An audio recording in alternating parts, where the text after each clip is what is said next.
ทำไมขายแพงจังอะลุง3 ลูก 50 ป่ะไม่ได้มันแพงปุ๋ยแพงค่าแรงแพงสารพัดแพง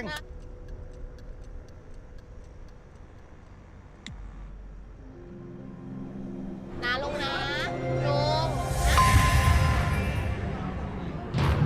ลุงเป็นไรอะเดี๋ยวหนูซื้อ100ก็ได้ไม่เป็นไรเฮ้ยลุงเป็นอะไรอะขอโทษ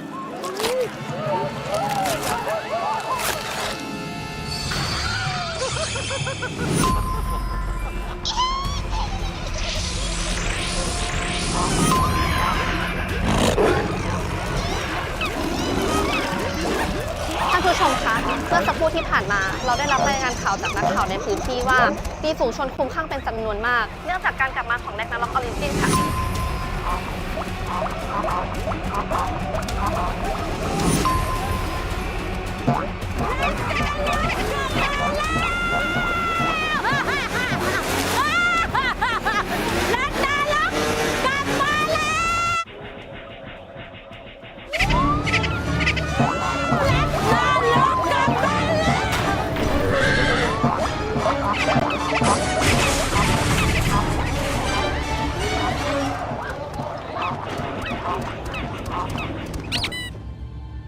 เฮ้ยทุกคนครับร้าน Ragnarok Origin เปิดให้เล่นแล้วนะครับ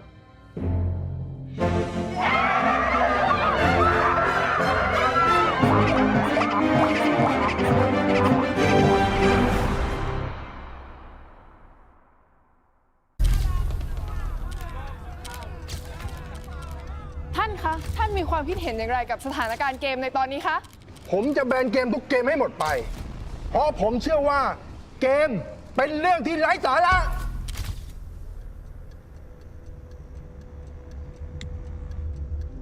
ผมจะแบนเกมทุกเกมในประเทศไทย ท่านครับเกมRagnarokกลับมาแล้วครับเกมRagnarokกลับมาแล้วครับเกมRagnarokกลับมาแล้วครับ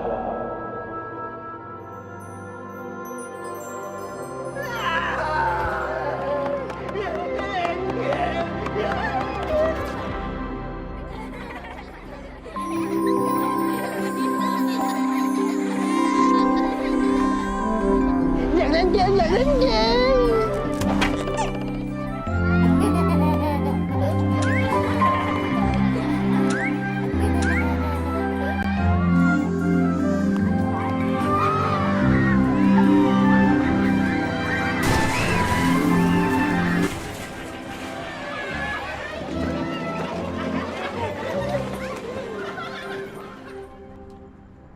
ทุกคนครับRagnarok Origin เปิดให้เล่นแล้วนะครับ